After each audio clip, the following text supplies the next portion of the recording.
Hello friends, welcome back to our class. How are you all? I hope you all are doing good. So as we all know, for your exam हम science के PYQ question discuss कर रहे थे. आज की ये 19 class है. Already 18 classes हम डिस्कस कर चुके हैं.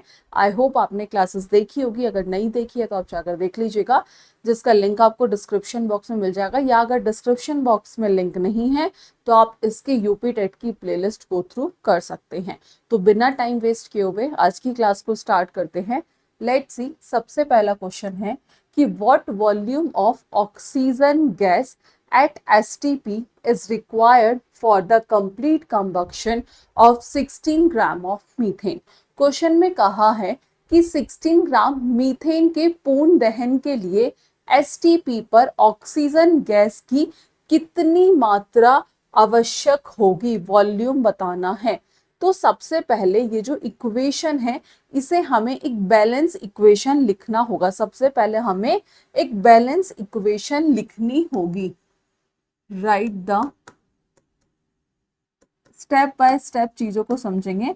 सबसे पहले हमें इसमें एक बैलेंस इक्वेशन जो है वो हम लिखेंगे. जैसे कि मीथेन जो है वो किसके साथ रिएक्ट करता है, ऑक्सीजन के साथ. तो CH4 प्लस O2.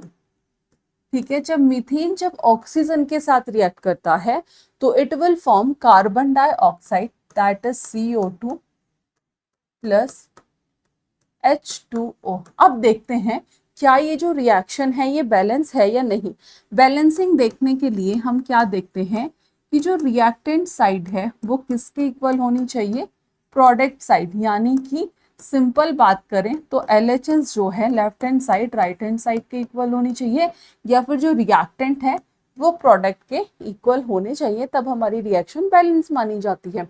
अब यहाँ पर कार्बन कितने हैं, यहाँ पर कार्बन है एक, यहाँ कार्बन कितने हैं, यहाँ भी कार्बन है एक, यहाँ हाइड्रोजन कितने हैं 4, यहाँ हाइड्रोजन कितने हैं 2. ठीक है.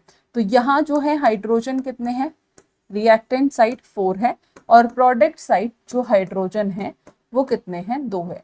रिएक्टेंट साइड जो ऑक्सीजन है वो कितनी है 2 है. और अगर प्रोडक्ट साइड ऑक्सीजन की बात करें तो ये कितनी है, ये 3 है. तो उसके लिए हमें सबसे पहले किसे बैलेंस करना होगा. अगर मैं यहाँ 2 कर दूं तो ये कितना हो जाएगा, 2 2 जा 4. तो यहाँ ऑक्सीजन कितने हो गए, रिएक्टेंट साइड पहले कितने थे, एक सेकेंड, पहले थे यहाँ 2, उसके बाद कितने हो गए 4 हो गए. ठीक है. आफ्टर दैट बैलेंसिंग करेंगे तो यहाँ ऑक्सीजन कितने हैं 2, अगर मैं यहाँ कर दूं तो 2 2 जा 4, यहाँ हाइड्रोजन 4 है तो यहाँ भी हाइड्रोजन कितने हो गए 4, और ऑक्सीजन ऑलरेडी यहाँ कितनी थी, एक थी. और टोटल अगर प्रोडक्ट की साइड ऑक्सीजन काउंट करूँ तो 2 ये 2 ये, तो ऑक्सीजन यहाँ भी कितनी हो गई 4. तो कार्बन इधर भी एक इधर भी एक, हाइड्रोजन इधर भी 4 इधर भी 4. ठीक है. ऑक्सीजन इधर भी 4 एंड इधर भी 4. तो ये जो हमारी रिएक्शन है ये क्या हो गई, बैलेंस हो गई. तो जो बैलेंस इक्वेशन है वो क्या है आपकी, दैट विल बी, ठीक है, जो बैलेंस इक्वेशन है that will B CH4 plus 2O2 gives CO2 plus 2H2O. तो ये क्या है, ये एक बैलेंस इक्वेशन है. क्लियर है. अब बात करें according to stoichiometry of the reaction. ठीक है. सबसे पहले हमने इक्वेशन को बैलेंस कर लिया. ठीक है. उसके बाद इसमें जो 1 मोल है मीथेन का वो किसके साथ रिएक्ट कर रहा है, 2 mole of oxygen gas.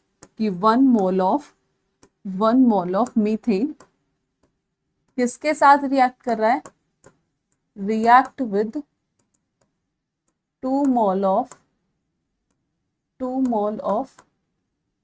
Oxygen gas. कि 1 मोल ऑफ मीथेन किसके साथ रिएक्ट करता है, 2 मोल ऑफ ऑक्सीजन गैस. अब हमें इसमें मीथेन का मोल्स कैलकुलेट करना है.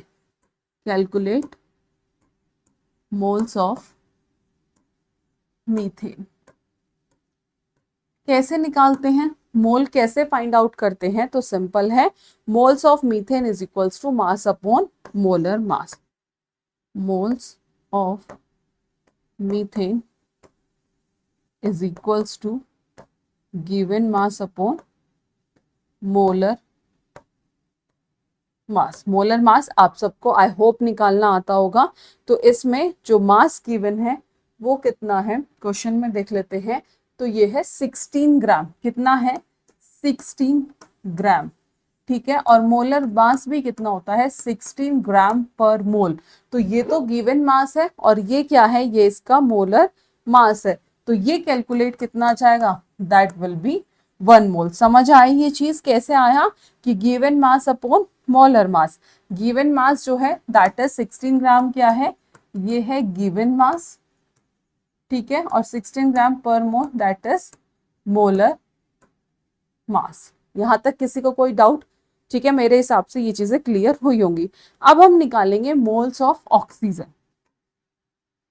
मोल्स ऑफ ऑक्सीजन अभी हमने किसका निकाला है? अभी हमने जो निकाला है वो निकाले हैं मोल्स ऑफ मीथेन। अब हम निकालेंगे मोल्स ऑफ ऑक्सीजन। तो moles of oxygen is equals to 1 mole of methane. 1 mole of methane किसके साथ रिएक्ट कर रहा था? 1 मोल ऑफ मीथेन ये रिएक्ट कर रहा था 2 मोल ऑफ ऑक्सीजन के साथ। तो ये कैसे निकाल लेंगे हम? 1 mole of methane into 2 mole of oxygen, और जो हमने इसका मोल निकाला that will B 1 mole of methane यानी कि CH4। Any confusion? ठीक है, क्लियर है? निकाल लेंगे। तो ये कितना आ जाएगा? दैट विल बी, ये आ जाएगा आपका 2 मोल ऑफ ऑक्सीजन। कितना आ गया? That will be 2 mole of oxygen. अब इसे हम किस में कन्वर्ट करेंगे? तो convert to volume at STP। तो ये हम निकालेंगे। ये हमारे पास आ गया कितना? 2 मोल ऑफ ऑक्सीजन कन्वर्ट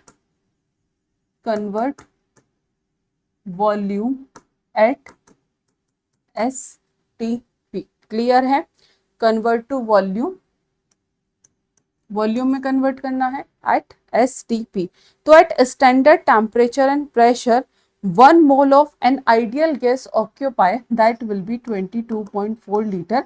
ये आप सबने पढ़ा होगा। तो इसे निकाल कैसे सकते हैं? हमें पता है कि जो वॉल्यूम निकालना है किसका? ऑक्सीजन का। तो जब हम वॉल्यूम निकालेंगे तो उसे हम कैसे निकालते हैं? मोल्स इनटू, ठीक है, हमें किसका वॉल्यूम निकालना था? हमें ऑक्सीजन का वॉल्यूम निकालना था। तो उसके लिए moles into molar volume into molar volume at STP। तो इसके जो मोल्स हैं वो कितने हैं? वो हमने निकाले थे। दैट विल बी 2 मोल्स, और ये होता है इनटू 22.4 लीटर। और जब इन्हें हम कैलकुलेट करेंगे तो जो हमारे पास वैल्यू आ जाएगी ये हो जाएगा 2 4 ज़ा 8, 2 2 ज़ा 4, 2 2 ज़ा 4। तो ये आ जाएगा 44.8 लीटर। क्लियर है? समझ आया? एक बार फिर से देख लेते हैं। क्वेश्चन में जो पूछा था वो पूछा था कि 16 ग्राम मीथेन के पूर्ण दहन के लिए STP पर ऑक्सीजन गैस की कितनी मात्रा यानी कि कितने वॉल्यूम की जरूरत होगी? तो कितने वॉल्यूम की? 44.8 लीटर की वॉल्यूम की जरूरत होगी। हमने रिएक्शन को सबसे पहले क्या किया? बैलेंसिंग की। बैलेंसिंग के बाद हमें एक चीज पता है कि 1 मोल ऑफ मीथेन जो है वो किसके साथ रिएक्ट कर रहा है? 2 मोल ऑफ मीथेन के साथ। तो पहले हमने मीथेन्स के मोल कैलकुलेट करे, जो हम कैसे फाइंड आउट करते हैं? मास अपॉन मोलर मास। हमें यहाँ पर जो मास है वो क्वेश्चन में ऑलरेडी गिवन था। मोलर मास हमें निकालना आता है, तो हमें मिल गया 1 मोल। तो मोल्स ऑफ ऑक्सीजन किसके इक्वल है? 1 मोल ऑफ मीथेन। तो ये यहाँ से कैंसिल आउट, हमारे पास क्या गया? 2 मोल्स आ गए किसके? ऑक्सीजन के। और हमें ये कैलकुलेट किया हमने कि 2 मोल्स ऑफ ऑक्सीजन, ठीक है, ये आ गए हमारे पास। तो हमने convert to volume at STP, the value will be 22.4 litre. क्या होती है ये? At standard temperature and pressure, यानी कि एट STP जो 1 mole of any ideal gas occupy 22.4 litre. तो वॉल्यूम निकाल दिया, mole into molar volume at STP, direct value put करी और हमारे पास आंसर आ गया। ये सिर्फ आपको इतना एक्सप्लेन करने के लिए था, आप इसे डायरेक्ट भी कर सकते हैं। आगे बढ़े next question. Question number second है कि विच ऑफ द फॉलोइंग एलिमेंट, कि इनमें से कौन सा एलिमेंट ऐसा है जिसकी फर्स्ट आयनाइजेशन एनर्जी जो है वो सबसे ज्यादा होती है। ठीक है, तो बताना है कि इनमें से कौन सा एलिमेंट ऐसा है जिसकी आयनाइजेशन एनर्जी, और आयनाइजेशन यानी कि फर्स्ट आयनाइजेशन एनर्जी जो है सबसे ज्यादा होती है। तो वो कौन सा एलिमेंट है इनमें से, वो है आपका नाइट्रोजन। कार्बन नहीं है, ऑक्सीजन नहीं है, बोरोन नहीं है, तो जो बी ऑप्शन है ये क्या हो जाएगा, सही answer. Nitrogen is the correct answer. समझते हैं, नाइट्रोजन की जो फर्स्ट आयनाइजेशन एनर्जी है वो ऑक्सीजन से ज्यादा होती है। तो पहली आयनाइजेशन एनर्जी होती क्या है कि जो एनर्जी रिक्वायरमेंट होती है एक इलेक्ट्रॉन को निकालने के लिए, किससे, 1 मोल ऑफ गैसियस एटम से। तो जो इलेक्ट्रॉनिक कॉन्फ़िगरेशन होता है नाइट्रोजन का, आप सभी जानते हैं, एटॉमिक नंबर 7, 2 2 4 5 6 7, एटॉमिक नंबर 7 होता है तो 1s2 2s2 2p3। ऑक्सीजन का होता है 1s2 2s2 2p4। तो इन नाइट्रोजन जितने भी p ऑर्बिटल हैं, इन सबके पास क्या होंगे, 1 इलेक्ट्रॉन ईच। तो यानी कि हाफ फिल स्टेबल कॉन्फ़िगरेशन। ये जो इसकी वजह से जो नाइट्रोजन है वो ज्यादा स्टेबल है। समझ आया कि p ऑर्बिटल की बात करें तो इनके पास क्या है, p ऑर्बिटल है 1 इलेक्ट्रॉन ईच। ठीक है, जो कि क्या है, हाफ फिल स्टेबल कॉन्फ़िगरेशन, जो नाइट्रोजन को ही स्टेबल बनाता है। ऑक्सीजन के केस में 1p और हैज 2 इलेक्ट्रॉन पेयर टुगेदर, क्योंकि कितने हैं, 2p4 हैं। तो उस केस में क्या होगा, ये जो इलेक्ट्रॉन है एक दूसरे को रिपेल करेंगे और इलेक्ट्रॉन इलेक्ट्रॉन रिपल्शन की वजह से इजियर हो जाएगा यहाँ से इलेक्ट्रॉन को निकालना, कहाँ से, ऑक्सीजन से। क्लियर है कि इनके बीच में क्या होगा, इलेक्ट्रॉन इलेक्ट्रॉन रिपल्शन होगा और it is easier to remove 1 electron from oxygen, की ऑक्सीजन से एक इलेक्ट्रॉन को निकालना इजी हो जाएगा। तो लेस एनर्जी की जरूरत होगी इलेक्ट्रॉन को निकालने के लिए from oxygen then nitrogen. Clear है, आगे बढ़े नेक्स्ट क्वेश्चन है, in the Bronsted Lowry acid base theory what is the conjugate base of the bisulphate ion, यानी कि बाइसल्फेट आयन का कॉन्जुगेट बेस इन्होंने पूछा है। किसके according, Bronsted Lowry acid base theory के अकॉर्डिंग। तो अकॉर्डिंग टू ब्रॉन्स्टेड-लॉवरी एसिड वो सब्सटेंस होते हैं जो क्या करते हैं, प्रोटॉन को डोनेट करते हैं। डोनेट अ प्रोटॉन, किसके अकॉर्डिंग, ब्रॉन्स्टेड-लॉवरी के अकॉर्डिंग। बेस वो सब्सटेंस होते हैं, क्या होते हैं, जो प्रोटॉन को क्या करते हैं, एक्सेप्ट करते हैं। ठीक है, एसिड जो प्रोटॉन को डोनेट करते हैं और बेस वो सब्सटेंस होते हैं जो प्रोटॉन को एक्सेप्ट करते हैं। तो सिंपल है, HSO4 नेगेटिव, तो ये फॉर्म करेगा H positive plus SO4 2 negative. क्या फॉर्म करेगा, SO4 2 नेगेटिव। अब जो ये HSO4 नेगेटिव है ये किसकी तरह एक्ट कर रहा है, एसिड की तरह। किसकी तरह एक्ट कर रहा है, एसिड की तरह एक्ट कर रहा है। अब ये एसिड की तरह एक्ट क्यों कर रहा है, क्योंकि इसने क्या किया, प्रोटॉन को डोनेट कर दिया। ठीक है, जो HSO4 है वो एसिड की तरह एक्ट कर रहा है क्योंकि उसने क्या किया, प्रोटॉन को डोनेट किया। ये समझ आया आपको। तो आफ्टर, ठीक है, प्रोटॉन को डोनेट किया, तो आफ्टर लूजिंग हाइड्रोजन, इसने हाइड्रोजन प्रोटॉन को लूज किया और क्या फॉर्म किया, it will form SO4 2 negative. तो जो सब्सटेंस फॉर्म होता है आफ्टर लूजिंग अ प्रोटॉन, ध्यान रखिएगा कि जो सब्सटेंस जो है वो फॉर्म होता है प्रोटॉन को लूज करने के बाद, उसे हम क्या कहते हैं, उसे हम कॉन्जुगेट बेस कहते हैं। समझ आया कि जो सब्सटेंस प्रोटॉन के लॉस यानी कि प्रोटॉन के निकलने के बाद जो सब्सटेंस फॉर्म हुआ उसे हम क्या कहते हैं, उसे हम कॉन्जुगेट बेस कहते हैं। तो इसमें आपको ध्यान रखना है, नोट करके लिख लीजिएगा कि एसिड क्या था, HSO4 नेगेटिव किसकी तरह एक्ट कर रहा है, एसिड की तरह, क्योंकि प्रोटॉन को डोनेट कर रहा है। तो जो एसिड है, एसिड जो है वो क्या कर रहे हैं, लूजेस प्रोटॉन। ठीक है, प्रोटॉन को खो रहे हैं। ठीक है, प्रोटॉन को खो दिया तो जो रिमेनिंग पार्ट है, ठीक है, जो रिमेनिंग पार्ट है रिमेनिंग पार्ट, जो बचा हुआ भाग है, जो बचा हुआ पार्ट है, उसे हम क्या कहते हैं, उसे हम कॉन्जुगेट बेस कहते हैं। तो यहाँ पर HSO4 नेगेटिव जिसने प्रोटॉन को डोनेट कर दिया, तो ये जो बचा हुआ भाग है SO4 नेगेटिव, तो ये क्या है, that is a conjugate base. क्या है, कॉन्जुगेट बेस। समझ आया? तो पहला है H2SO4 नहीं, तो बी ऑप्शन जो है SO4 नेगेटिव, ये क्या हो जाएगा, सही आंसर। अगर यहां तक किसी को कोई कंफ्यूजन है तो वो कमेंट बॉक्स में पूछ सकता है, मैंने आपको बहुत इजी भाषा में ये समझा दिया है। आगे बढ़े, नेक्स्ट क्वेश्चन। फोर्थ क्वेश्चन है कि in the Haber process for the synthesis of ammonia that will be N2 plus 3H2 that will be 2NH3 plus heat. तो मैक्सिमम इल्ड जो है अमोनिया की is favoured by high temperature, high pressure, high temperature low pressure, low temperature high pressure, या फिर low temperature and low pressure.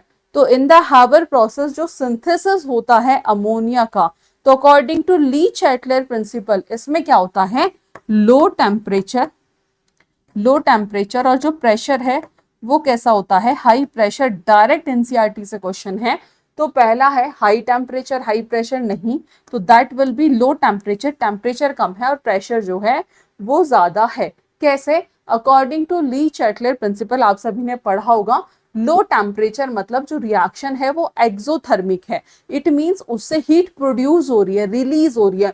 Produce भी समझ नहीं आ रहा तो रिलीज हो रही है, निकल रही है, ठीक है। तो लोअर टेम्परेचर जो है वो फेवर करता है किसका, जो फॉर्मेशन होता है अमोनिया का।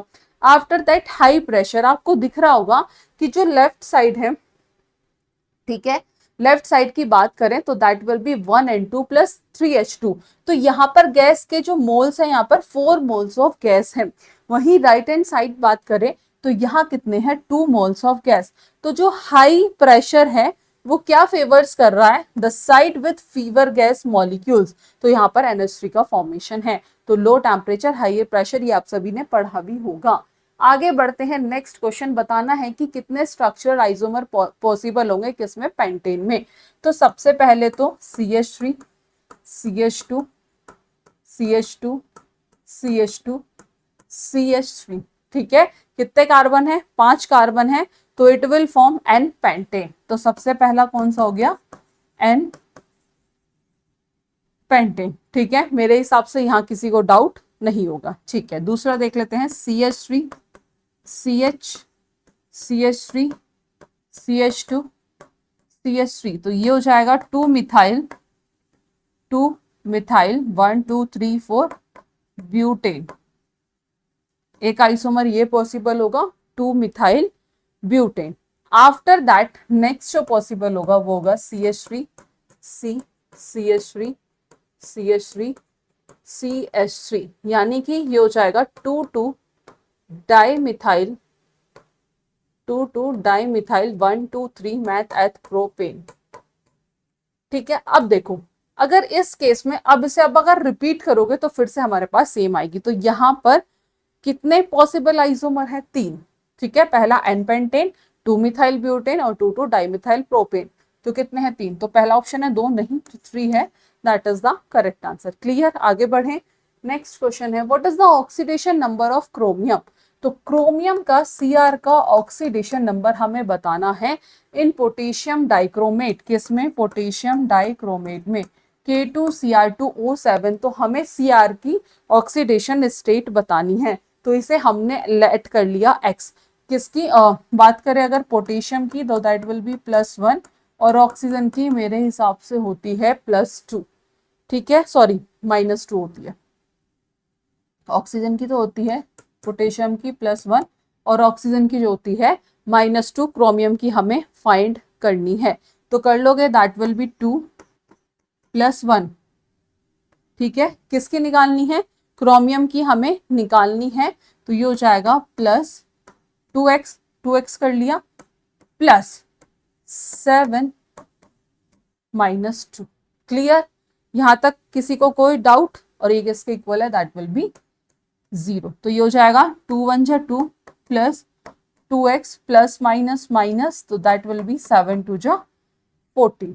क्लियर है इतनी बात, तो दैट विल बी ये आ जाएगा आपका 2x 2 plus 2x minus 14 is equals to 0। यहाँ तक किसी को कोई doubt? 2 plus 2x minus 14 is equals to 0, तो ये हो जाएगा 2x minus 12 is equals to 0, x is equals to minus, एक second, that will be minus sign, तो ये हो जाएगा x is equals to 2x minus 12 is equals to 0।